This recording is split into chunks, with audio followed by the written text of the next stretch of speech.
तो दिवाली बीत गई और अब छठ का इंतजार है और इन सब के बीच राजधानी दिल्ली गैस का चैंबर बनी हुई है। उधर यमुना में जहर बह रहा है। देखिए तस्वीरें हैं। छठ के व्रतियों की इसी जहरीले पानी में उन्हें नहाना है, पूजा करनी है, अर्घ्य देना है। तो यमुना की साफ सफाई के दावे दिल्ली चुनाव प्रचार के दौरान किए गए। मनोज तिवारी तो एक एक बार छठ पूजा के दौरान नाव लेकर यमुना की गंदगी चेक करने पहुंच गए थे। लेकिन अब केंद्र और राज्य में बीजेपी ही है, तो फिर क्या कोई जादू की छड़ी है जो घुमा देंगे और पानी साफ हो जाएगा?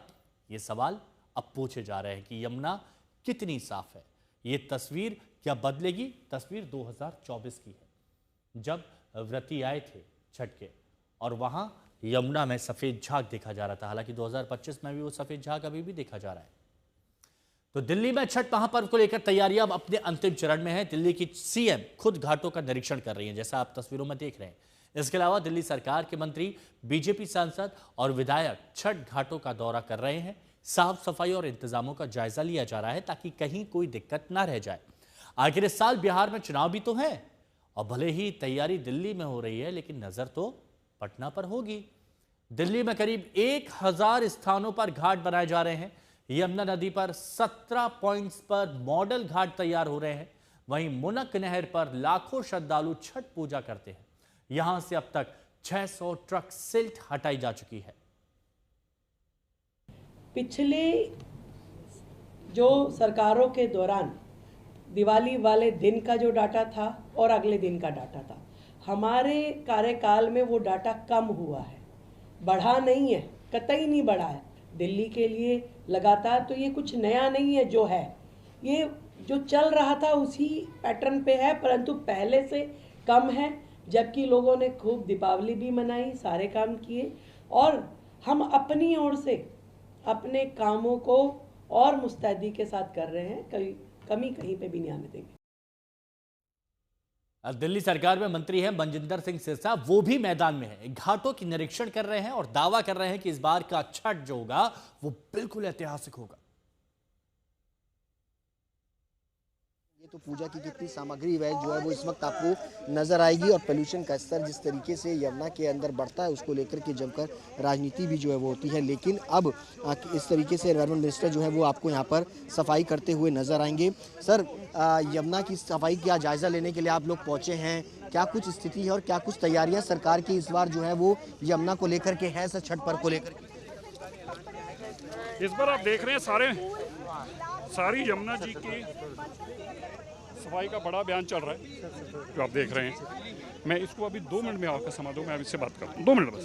देखिए कि यमुना की जो है कि मशीनों के जरिए जिस तरीके से यमुना के बीचों बीच यहाँ पर आपको मशीनों से सफाई करते हुए यहाँ पर नजर आएंगे। और बड़े स्तर पर, युद्ध स्तर पर अगर कहा जाए, दिल्ली सरकार का मानना है कि ये यमुना की सफाई जो है वो हो रही है और ये पूरा हिस्सा जो 22 किलोमीटर का है उस पूरे हिस्से पर इस वक्त सरकार की तरफ से तैयारियां जो है वो एमसीडी की टीम हो, चाहे वो पीडब्ल्यूडी की टीम हो, ये तमाम टीमें जो है वो कर रही हैं। और सरकार ने आज ही ऐलान किया, मुख्यमंत्री ने आज ऐलान किया कि इतने घाट जो है वो तैयार किए जाएंगे। उन सब की तैयारी पर इस वक्त खुद दिल्ली सरकार के मंत्री जो है वो काम करते हुए नजर आ रहे हैं। कैमरा पर्सन नासिर खान के साथ सुशांत मेहरा, दिल्ली आज तक। तो हाथी घाट पर तो मंत्री जी साफ सफाई में व्यस्त थे और अब आपको कालिंदी कुंज यमुना घाट से एक रिपोर्ट दिखाते हैं। छठ में अब गिनती के दिन बचे और कालिंदी कुंज घाट से जहरीला झाग बह रहा है, बिल्कुल वैसा ही जैसा पिछले साल बह रहा था। देश की राजधानी दिल्ली में सियासत एक बार फिर से बढ़ चुकी है और इस बार सियासत हो रही है यमुना पर। और जिस तरीके से यमुना पर टॉक्सिक फोम नजर आता है, जिस जगह मैं खड़ी हूँ, आज से कुछ ही दिनों बाद यहाँ पर छठ पूजा होनी है। एक तरफ दिल्ली सरकार और दिल्ली की मुख्यमंत्री रेखा गुप्ता हैं, जिनका कहना है कि यमुना पूरी तरीके से साफ हो जाएगी। भारतीय जनता पार्टी का ये भी कहना है कि ऑक्सीजन लेवल यमुना के अंदर काफी हद तक बढ़ चुका है, लेकिन सियासत अभी भी बरकरार है। दूसरी तरफ आम आदमी पार्टी है। आम आदमी पार्टी का ये कहना है कि जो नज़ारे आपको नजर आ रहे हैं, ये नज़ारे टॉक्सिक फोम के हैं और भारतीय जनता पार्टी ने ये वादा किया था लोगों को कि छठ के ऊपर जब माताएं और बहनें छठ की पूजा करने आएंगी और जब यहाँ पे छठ का पर्व मनाया जाएगा, तब ये टॉक्सिक फोम उन्हें नजर नहीं आएगा।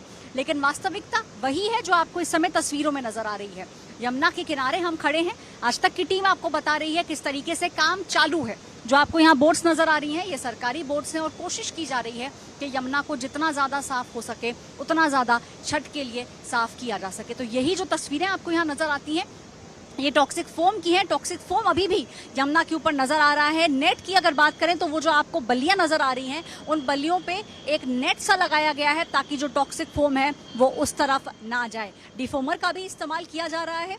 कोशिश यही है कि जल्द से जल्द यमुना का जो ऑक्सीजन लेवल है उसको बढ़ाया जा सके और जितनी जल्दी हो सके उतनी जल्दी यमुना की सफाई की जा सके। देखिए, एक चीज जो भारतीय जनता पार्टी ने कही थी, 27 साल बाद भारतीय जनता पार्टी की सरकार देश की राजधानी दिल्ली में बनी है। उन्होंने 2-3 वादे किए थे। प्रदूषण का एक वादा था कि प्रदूषण को जितना हो सके कम करेंगे, और यमुना की सफाई भी एक बहुत बड़ा वादा इस समय किया गया था। वास्तविकता यही है कि अभी भी यमुना के ऊपर ये टॉक्सिक फोम आपको नजर आ रहा है, लेकिन सफाई भी इस समय यहाँ पर चालू है। कैमरा पर्सन प्रेम के साथ ऐश्वर्या पालीवाल, आज तक। तो दिल्ली से कालिंदी कुंज घाट से ऐश्वर्या पालीवाल की आपने रिपोर्ट देखी, लेकिन आपको घाट घाट की तस्वीर दिखाएंगे। ऐश्वर्या पालीवाल हमारी सहयोगी इस वक्त आईटीओ के हाथी घाट पर मौजूद है और यहां पर आप देख सकते हैं पीछे कई सारी मशीन्स भी हैं जो साफ सफाई भी कर रही हैं। क्या तस्वीरें आप ऐश्वर्या देख पा रही है आसपास साफ सफाई की, सरकार की तैयारियों की, बताइए। देखिए हिमांशु, जिस तरीके से आप भी बात कर रहे थे कि यहाँ मशीन्स नजर आ रही है, देखिए मशीन्स यहाँ बखूबी नजर आ रही है। ये जेसीबी यहाँ पे खड़ा हुआ है, दूसरा जेसीबी यहाँ पर घाट को तैयार करने में लगा हुआ है। तो जो एक वादा किया गया था भारतीय जनता पार्टी द्वारा, वो वादा ये था कि अगला जब पर्व मनाया जाएगा, यानी कि जब छठ मनाया जाएगा, तो घाटों की सफाई होगी, घाटों को तैयार किया जाएगा, ताकि पूर्वांचल से जितने भी लोग देश की राजधानी दिल्ली में बसे हुए हैं, जितने उत्साह के साथ वो छठ मनाते हैं, उन्हें किसी भी तरीके की कोई दिक्कत ना हो। देखिए, हम तो एक और खड़े हैं, अगर यमुना की दूसरी ओर भी प्रेम आपको पैन करके दिखाएंगे तो वहां पर भी जेसीबी आपको नजर आएगी, वहां पर भी जेसीबी लगातार काम कर रही है। तो ये जो यमुना का घाट है, यहाँ पर टॉक्सिक फोम आपको बिल्कुल नजर नहीं आ रहा है, और जो कार्रवाई चल रही है एक के बाद एक, यहाँ पे मशीनें लगी हुई हैं, जेसीबी लगी हुई है, और घाट को सामान्य करने की कोशिश यहाँ पे की जा रही है। ये वही घाट है जहां पर अब से कुछ देर पहले जो भारतीय जनता पार्टी के मंत्री हैं वो भी आए थे, यानी और जो रेखा गुप्ता हैं दिल्ली की मुख्यमंत्री, वो भी कोशिश यही कर रही हैं कि जल्द से जल्द ये जो घाट है इनको तैयार किया जा सके, क्योंकि देखिए छठ के अंदर कुछ ही दिन बाकी हैं। और एक वादा, बड़ा वादा जो भारतीय जनता पार्टी ने किया था वो ये था कि जब हम उनकी सरकार दिल्ली में आएगी तो घाटों को तैयार किया जाएगा और यमुना की सफाई की जाएगी। और वही सब नजारे आपको जेसीबी के थ्रू, ये देखिए दूसरा जेसीबी भी आपको यहाँ मेरे पीछे नजर आएगा। ये जेसीबी यहाँ पे ये जो रास्ता है इसको सामान्य करने में लगा हुआ है ताकि यहाँ पे छठ की पूजा की जा सके। बिल्कुल, वो साफ सफाई की तस्वीरें यहाँ पर देखी भी जा रही है, लेकिन क्या हर घाट इतना ही साफ रह पाएगा, यमुना जी स्वच्छ रह पाएंगी, इसके लिए थोड़ा सा इंतजार कर लेते हैं। शुक्रिया ऐश्वर्या आपका हमारे साथ जुड़ने के लिए।